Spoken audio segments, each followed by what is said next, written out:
We're live. Tommy. First off, we got to start off by thanking our intern today, Mary from Keuka College, recent graduate. She's in the studio today helping us. Yep. Had a little accident over there with the glass breakage. We'll get that cleaned up later. But yeah, we got another show here today, and we thought I'd start off by saying, caught something on the news yesterday that I kind of got a chuckle, and I think it's something we need to participate in. There's a rally, protest Saturday at William and Lawson. Okay. To stop the building of a Chick-fil-A. Wow. And they actually said stopping that would stop the unnecessary killing of hundreds of thousands of chickens, childhood obesity, Okay. and of course the traffic flow and stuff in the town over there. Well, plus it would be the proliferation of chinch bugs. That's that too. And I think that's something I need to be involved with, because really, what are we forgetting here? What about the cows? That's right. Why is it okay to save the chickens? Right. I think in these cases, these chickens are raised. They know when they're hatched what their mission is. I mean, They're getting their head chopped off. the Chick-fil-A, if you do a little research on them, those are all free-range chicken. Yeah. There's absolutely no No pressure on the chickens. They live a good life. well, and there's a fast slaughter, so there's no tensing up. Okay. And also there's no additives, like there's no medications or anything. Well, is that why the meat is so tender? Because it melts in your mouth. well, what they probably do is before they come from behind to chop their heads. Right. So it's just not like tense. free-range cows too. I mean, when you've had a free-range sudden kill cow, it's like honest to God, Sudden kill. You can't tell chocolate burger. It's delicious. Really? When you get that tense burger, you know that there's a cow that's been waiting, and you don't want that. Chocolate burger, you mean like melt in your mouth? Well, no, but it's candy. It's like that. Okay. There's nothing like an Angus burger, Okay. free range. All right, free range. With now they're actually finding that playing soft music in the barns is even making the meat even more. I was going out to Keuka College and some guy was blasting Mozart in his They barn. have that, and they also have the traveling minstrels, because there's not a big use for them anymore. That they're being hired at some of these cattle farms and chicken ranches and calming these animals down. So you look for us in William and Lawson. You might see us there. We're going to take part. There's a rally. There's something. We got to get down to it. Yeah. You know? What the hell? Also, I know this Boston Bruin thing's got you going nuts, and me too. I can't take any more. You know, they're so pompous in that city. Oh, we haven't had a parade in 4 months. I want to rip somebody who can't say an R. I want to rip their throat out. I'm done with them. And I know this is be a terrible thing to say, but couldn't the good Lord just look down and say, Buffalo, New York? Once. Just once. Just once. Instead, we got to hear, car, get in the car, go to the bar, win a championship. Can't say Oz. There's nothing like clam chowder. I hate him. Hate him. And plus, I'm still not real happy with Ted Kennedy for all his stuff he did too. Huh. But anyways, Chappaquiddick. well, exactly. Why don't we just, since we're talking about parades and championships, Which we've never had? let's reflect back on some of ours. Okay. Okay, there isn't much. But since we're in the mood of disgust, how about some playoff heartache? Now that we have. Now, not to say we haven't had some great teams in exciting years, but never that ultimate one. Never ultimate. 75 there, we had the high-scoring Sabres that got stopped by this goalie that, you can stop a beat, Bernie saw Perron. like a little tiny ping pong ball or something. Yeah, It was unbelievable. Bernie Perron, you couldn't beat him. We had Gilles Perreault, Danny Gare. Well, you can go on. You know who we had. And we can't win. We lose in 99, six. we got the best goalie that maybe ever played the game, and we get outscored. But, asterisk, foot in the crease, and the commissioner doesn't have the nuts to pull a table off the ice and replay it. Right, and they did pull out a memo, though. Right. Remember the memo? Yeah. That they weren't going to start calling it. That they never did timestamp that baby. So no, they did. Hey, how about 92-93, the Montreal Canadiens last Stanley Cup? We're going to kill them. We lost 4 games straight by a goal, 3 in overtime.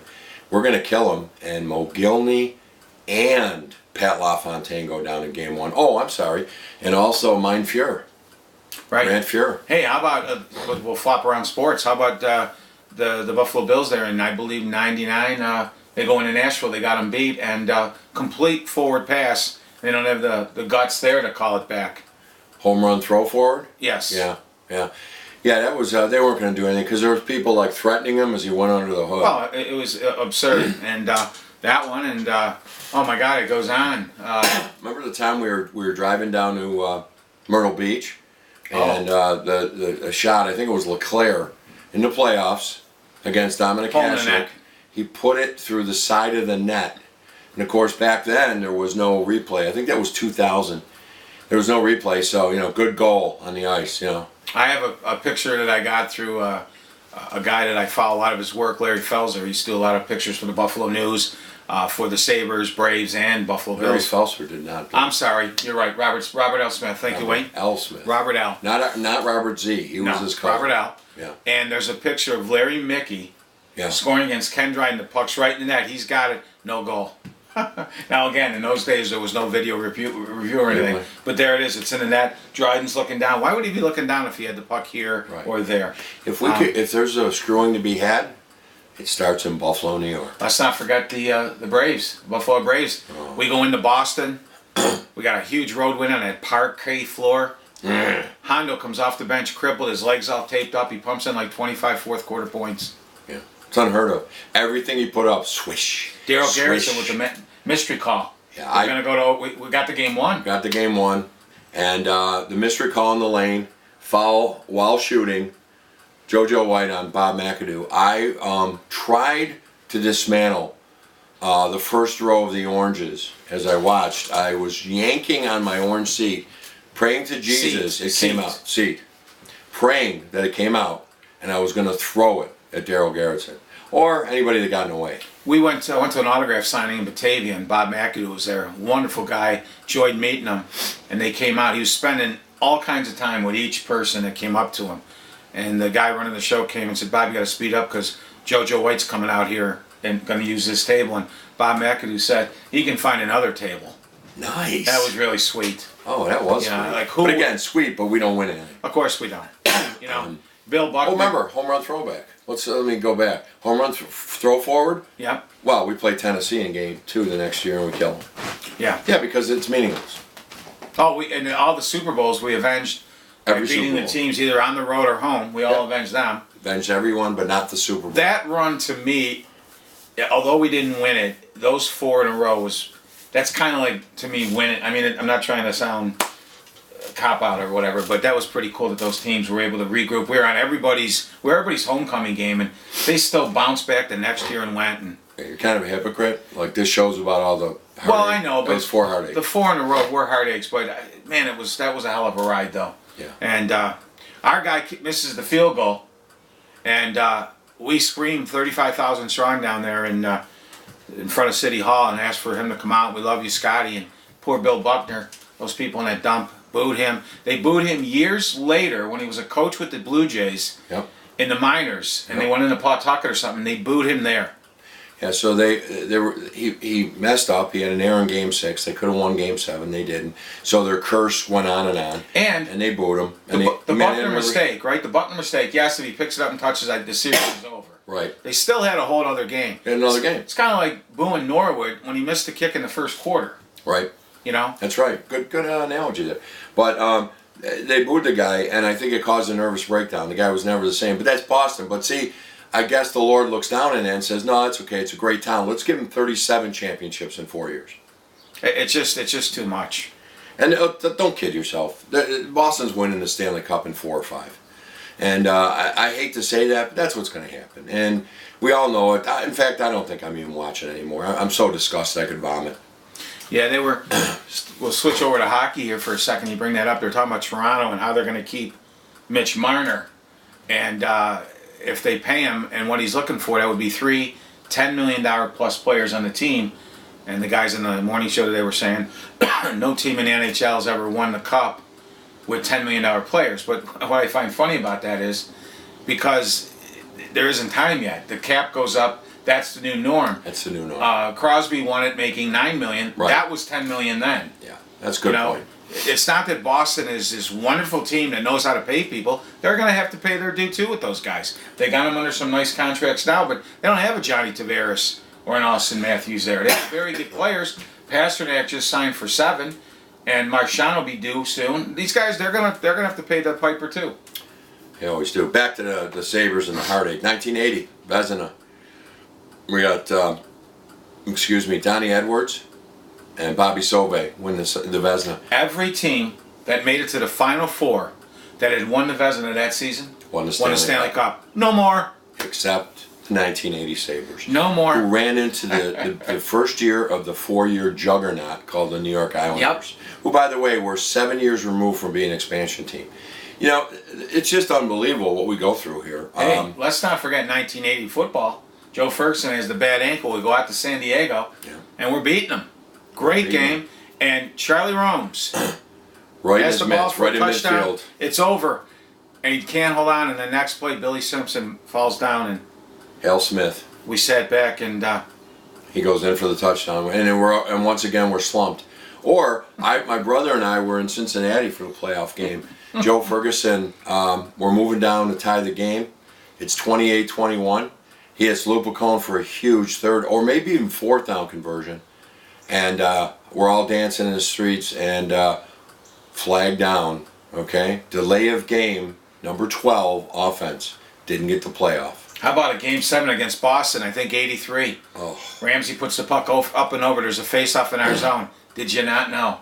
Did you? Oh, as soon as he put it over the gut, that's the overtime game against Brad Park and the Boston Bruins. Who took the draw for us? Andre Savard. Because there's no D. The D's silent. Decide. Lost the draw. Park scored again. Slumped Oh in the wait, chair. lost the draw, ran around like an idiot because he was a slob, and then he goes and he gets in his own blue paint to try to stop it, and Brad Park blows it by our goaltender and him.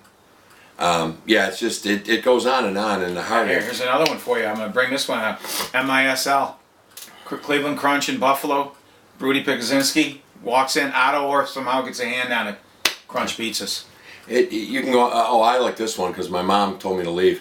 So back in 1983, I bought a house and I was going to UB at night school. I get out of UB in my class and the Sabres are beating the Quebec Nordique. Now I don't understand why. Is there only one of them? There's no plural. No, one Nordique. when you put well, true, but when you put a Q, U, and an E together, it sounds like a K. Q and U together sounds like a K. Thank you. So Quebec Nordique. Anyway, I'm driving on Millersport on the 290 near Millersport. Okay, that's not far from where my mom lives on Cayuga Road. And what happens? We're up 5-2 with 8 minutes to go. I'm going crazy. This is great. This is great.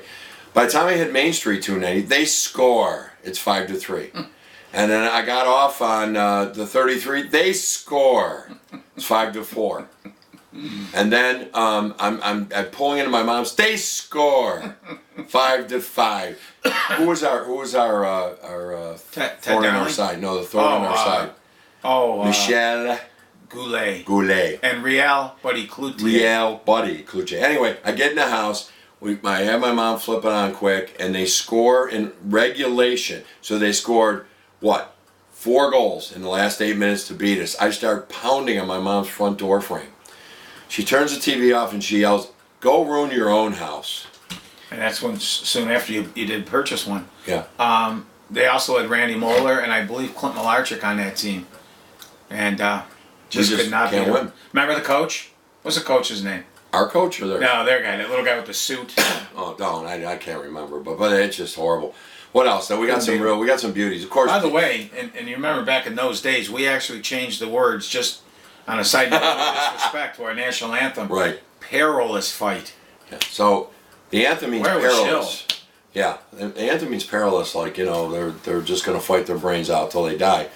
We said perilous fight, meaning Jill, are you going to show up in a playoff series? The guy was in the Hall of Fame, one of the best that ever lived, and you look after 5 games in the playoffs, 1 goal, 1 assist. Come on, Jill.